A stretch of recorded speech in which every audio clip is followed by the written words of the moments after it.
No, I say have an easy fast. I never say have a meaningful fast. What am I to give you musar? I wasn't trying to give Musar to anybody. Have a meaningful fast? No. Have an easy fast. Well, that's it. Give him bracha. That's what I was trying to. We are in Yud Gimel. 1 second. Page 48. Page 48. 48? Yes. Siman Yud Gimel.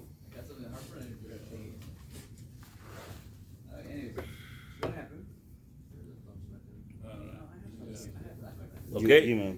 No, this thing has started to record again. Okay. So now,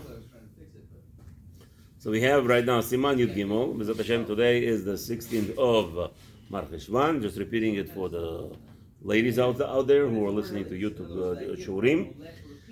So B'ezrat Hashem, we're continuing Siman Yud Gimel. So you're going to say what the lady has to do with tzitzit. The lady has a lot to do with tzitzit. She helps her husband to prepare the tzitzit, as again, and her children to make sure that tzitzit are kosher.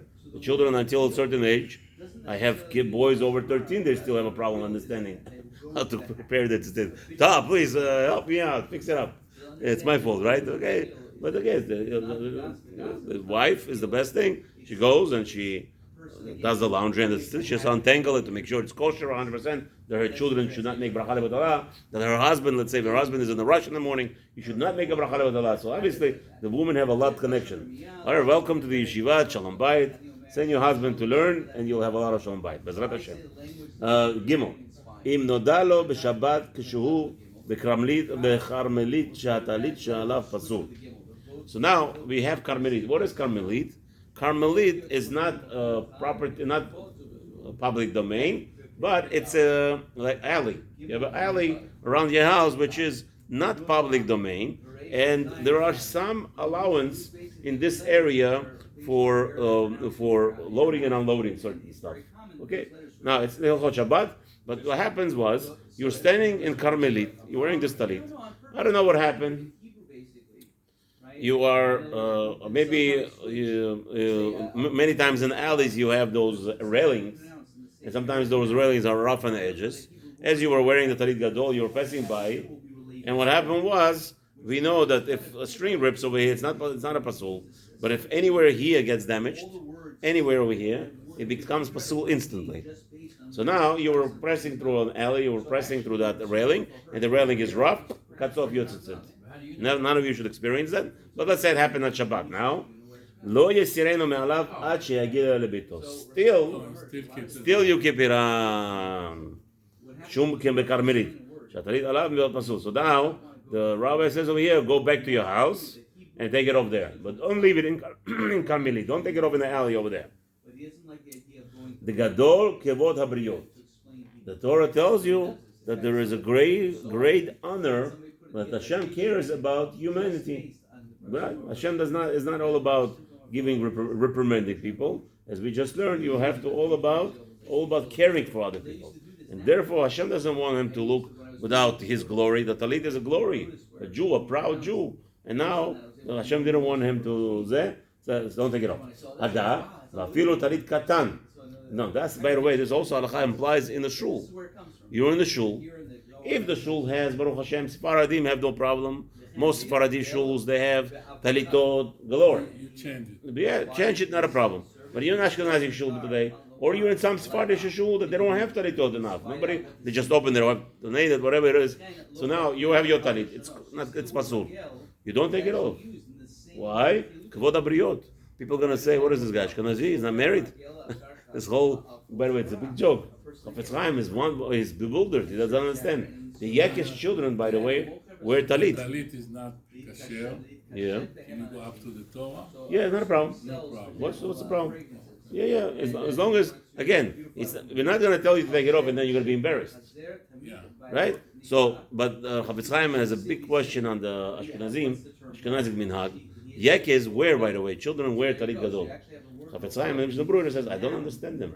How they allowing not to wear such an important mitzvah?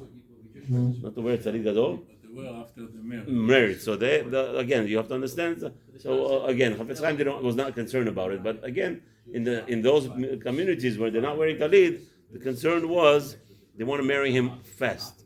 Marry off. Why? What happens is, we're all Jewish people are about feelings. Right? and I have a daughter, and this guy is not married. Let's see. Let's go. Let's push this whole business, baloney business of marriage. What do they call it? Marriage. We are in marriage crisis.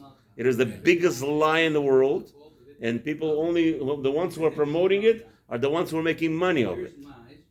This is all money. There is no marriage crisis, shidduchim crisis. It's a lie. Why? Why there is no such a thing? Because it's very simple. The Chazal tell us, if you are in the community, that's what it's for. Hashem wants you to take a girl from the community. What do people do? What does people do? Everyone decided to be a god. Everybody is Hashem. I decide who I'm going to marry, not what the Torah tells me. Torah tells you you're supposed to marry a girl in your community. What's the problem? What's the problem? She knows what you are, what you were. As we said many times, we say the same thing. The best marriage, the most ideal marriage would be brother and a sister. That would be the most ideal marriage. Why? Because they're groomed for each other. They will have the most shalom bayis, the biggest shalom bayis. Hashem has reasons why He prohibited it, but that will be the best shalom bayis because they know each other. So how can you tell me this shidduch crisis? Why? Because the fallacy they're promoting, it's good, look for shidduch. They bring in the stories of Rabbanim traveling all over the world looking for shidduch for their children. So everybody wants to have the chashivut. Why are you visiting our town? I'm looking for a shidduch. Kavod. Huh? Where is he? He's in Israel. Why? He's looking for a shidduch for his son. He's looking for a shidduch for his daughter. Kavod. It's all about honor, not a kavod of Shamayim. Kavod me. I should be honored. You know how much I spent? It took me 3 years to look for a chatan. I was walking around from one yeshiva to the next yeshiva. Rahman al-Islan. This is all man-made. If anything is man-made, shidduch crisis is man-made lie. It's a lie. There shouldn't be no shidduch crisis. You have, what kind of nonsense is this? There's not enough boys and girls living in the neighborhood? What kind of nonsense is this? They're not the same level. I don't know. No. So you don't believe in Hashem, that's all. I'm not saying that. No, I'm just saying, you're asking a good question. I didn't say you. I'm saying you don't believe in Hashem. The Torah says marry somebody from your neighborhood. Well, who are you to decide not to? I tell boys on the shidduch, I don't know how we turn on from the halacha to shidduch, I'm sorry. Every boy I tell, that's the second day you propose. Finished. You do all your homework before. Okay. Right? Now you're going there just not to be repulsed. You're just not going to be repulsed by her. The whole point is not to be repulsed by her. If she's beautiful and you already know all that she wants, you know all the questions, what she wants in her life, you did that all before. Second date proposal, finished. Now, Rabbi, you're dreaming. I'm not dreaming. Let's stop acting God. It'll be fine. There'll be no shidduch crisis. There'll be no other problems. Stop acting God and you'll be good. Anyway, now, Hagar. אפילו טלית קטן שתחת בגדיו אין צריך לפשוט. What about טלית קטן? People not gonna say, still you don't have to make it up. והוא הדין אם נפסק אחד מן הציציות ומתבייש לשב בלא טלית. So explain already. יוכל that we already just said it out loud that you're sitting in טלית and מדרש and there's no טלית, you want to sit like a mensch, they should get embarrassed. מותר. יוכל לבשו בלא ברכה. You could even put it on without a bracha. Hear what's going on? מכוח כבוד הבריות. As we explained already. ודווקא בשבת אסור לעשות ציציות. This is only on Shabbat because you're not allowed to make tzitzit. הבכול, כהיגמנה אסור. In all the scenarios, you must take off. טלית גדול, טלית קטן, go replace it. You can't walk around with that. Shabbat is a problem. You can't find another one. Shabbat, whatever it is, there's no, what's his name? But a regular hole, you cannot walk, say, listen, let me wear talit gadol or talit katan to the store and get it. No. If there's no kasher, you take it off. The whole mitzvah of putting on tzitzit is when you're wearing a beged of four corners. Now you're wearing a beged of four corners. You're not wearing tzitzit. It's a problem. A regular hole, there is no heter. Siman Yudalet, next page, 50. Now, what happens when a goy makes tzitzit for you? Or tzitzit, what we mean tzitzit means the rolling, the time. When woman, menashim, v'talit she'ula. What happens with is your question of Chaim, right? You said that 2 days ago. What happens with talit in the midrash where you're asking for it? It's borrowed. Ubo hey seifim. And over here he says there are 5 halachot. Halacha Aleph. Sif Aleph.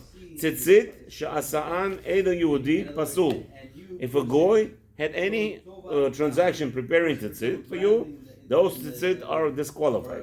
Dichtiv, taber el bnei Israel, and the Torah tells you, speak to the Jewish people. Le'apuki einu Yehudi, to exclude a goy. Ve'ha'isha kshira la'asotan. However, a woman is bichlal bnei Israel. Here's the Apostle tells us, taber el bnei Israel. So, as we know, women are part of bnei Israel. As once I explained, maybe when it says taber el Israel, right? Or like the Mishnah says, Kol Israel, yesh lahem chelek lo. Over there it says Israel. So I wanted to be medayeg that when it says Kol Israel, it means only male. But when it says in the Torah, Bnei Israel, it means everybody. Okay? So we see, that's what you see from here also right now. Is there another ayah? The Ishak Sharala, so woman is kasher to make the tzitzit. Hagab, v'yesh machmirim le'atzrich anashim shiyasu otan. Some are obligating, only men are allowed to do tzitzit. V'tov la'asot lechatchila. And however, Haggah says this is the pinnacle of the tzitzit. That's the main thing about tzitzit. That a man should do it and not a woman. Bet. Halacha bet. Hitil Israel tzitziyot lebeget below kavana. Now, what happened was this war situation. We know that the tzitzit has to be done lishma. It has to be for the intention of the mitzvah of fulfilling the mitzvah of tzitzit. But this Jew is running a business show, and he just put on the tzitzit without having in mind to do the intention of mitzvah tzitzit. Im en tzitzit acherim leachshiro yesh lismoch al Rambam shemachshir. So now, if there are no other tzitzit in the neighborhood, it's not easily to acquire, then Rambam says it's okay to use those tzitzit. Aval lo yevarech alav ever. You're not allowed to make a bracha ever on such a tzitzit. Gimel. השואל מחברו טלית שאינה מצויצת, פטור מלהטיל בציצית כל 30 יום. So what happened was, if you borrow a four-corner garment, right, you are allowed to wear the four-corner garment without tzitzit. Why? Because it says your. See, it's because you. The tzitzit has to belong to you, right? This doesn't belong to me. So if you have such a four-garment, patur. Dichtim kesutecha v'lo shel achirim. It says in the pasuk, it has to be your clothing and not of the others. Aval achar 30 yom chayav. However, after 30 days, it becomes obligation. It becomes like yours. Midrabanan from the sages. Because everybody thinks it's already it says. Therefore, he would be obligated. But now, you ask a better question. What happens if I borrow for 2 months? Can I wear the first day without, what's his name? Tzitzit? Probably not. Over there, you have intention that it's going to be longer than 30 days. Maybe if you have to put on tzitzit, then you cannot wear it. We'll see. Let's see. Aga. ואם החזירו תוך 30, החזר או כחו אינו מצטרף. רק בעניין 30 יום רצופים. So now the Haggah adds over here. What happens if you borrowed for 30 days, and then you're going to borrow actually for 2 months, but in interim you brought it back 1 day before, right? And then you borrowed it again for the 29 days. Rabbi says they do not mitzareb, they don't combine, and therefore you are patur from putting tzitzit on that beggar. Okay, now שאלה כשהיא מצויצת, מברך עליה מיד. שאלה, so if you, here, this is your answer. Somebody borrowed a talit, and it has tzitzit, you make a blessing on it without any delay. No pikpuk. Don't make a, yes, it's not mine, it's not, it says only yours, maybe on patur. Don't make any calculation. Put on the talit with bracha. So in the real world over here, when people go to Bet HaKnesiyot, so in the Bet HaKnesiyot, when you borrow the talit, you make a full bracha because, as we just learned in Halacha. Halacha Dalet, mutar lito talit chavero ulvarech alea. Okay, you are allowed to take your friend's talit. Now, in the Bet HaKnesset, we know it's designed for public. It's donated for public use, right? The people who donate, they don't tell this is for the rabbi, for the shamash. This is for people who need it. So therefore, it belongs to the tzibur now. The tzibur, no problem. We just now learn, you could put on talit. What about, I want to take your talit. Now, your talit, you have it's yours. So he says, the importance is the only part of the only allowance for me to make a bracha on your private talit שיקפל אותה עם מצאה מקולפלת. Okay, so now there's a big discussion. Do I need to take a permission from you or not? According to Maran, many say over here that Maran means you took it folded, bring it back folded. And that's it. Nothing happened. Nothing happened. Talit. And Ben Ishchai Tachal, I believe, also rules that way. That talit, you don't have to ask permission. As long as you put it back the same way. However, tefillin, Ben Ishchai says over there, tefillin, you have to, because it's more sweat, it's more on the body, it's more, what's his name? More personal. And over here, so the Hagal, let's see, ואוהדים בתפילין, אבל אסור ללמוד מספרים חברו ולא דעתו. Now, Rema over here says that tefillin also you could take without permission. Ben Ishchai is not on opinion with Rema, and he says over here, no, as long as you put it back, it's not a problem. One thing you are prohibited to use, you imagine this? Learning books of your friend without his permission. The Haishinan, borrowing the book without permission, that is asur. Why? The Haishinan Shema Ikra Otam Belimudo. We are concerned that you might damage them while you're reading from them, and therefore the Torah prohibits you. However, we know if you have permission to use a book, right, and it rubs off or whatever, and even a little bit tear that doesn't ruin the book, then you're not obligated to replace it. What if the book is in the shul and you don't know who it belongs to? What? Like in here, people leave books all over the place. They bring their own books and they leave them behind. And if it doesn't say the name of a person, no, you don't know. Doesn't say, then it belongs to the shul. If it doesn't know, then we assume that it belongs to the shul. Why it's here? If a person, most people write, they tag their items, right? And most people also have. There's a sign La Hashem Haaretz Umlo'ah, Lamed Hey Vav, right? Lamed Hey Vav. It's a short for La Hashem Haaretz Umlo'ah, which means you have permission to use my book because the book belongs to Hashem. Even though it's private, it has his name on it. But if you see that connotation, you see Lamed Hey Vav, it means La Hashem Haaretz Umlo'ah, and you are allowed to use that book. That's a big problem. Okay. Why it's a big problem? No, in the past, there was a friend of ours. I was learning Daf Yomi with not Daf Yomi, but I was learning Gemara with Aaron. Okay. Back in the days, many years ago. And there was a friend of ours that was in the Hebrew. Eventually, he moved. Okay. He left the book behind. He left all the things behind. So, we thought he left the Hefker. I think the book's still here. Okay, because the day Baruch Hashem is not a problem. This is Maran's time 500 years ago. There's no phone calls. Today you pick up a phone and you find out what's with these books. Chevre leBeit HaKnesset Kodesh. So that's it. It's closed. Anyway, hey, let's finish this halacha, the Siman, and we'll continue tomorrow.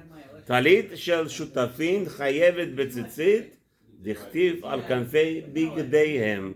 If you have partners, talit, two partners own it, is obligated to have tzitzit, and obviously when they interchange, let's say one guy comes to minyan at Netz minyan, one guy comes in the minyan at 8 o'clock or 9 o'clock, so each one of them makes a bracha on each time, and whenever they are wearing it. But still is obligated. Why? Because it says you should have tzitzit on the corners of your garments, and it's plural, which could also imply for two partners. All right, have a wonderful day. Make a lot of money without any headache.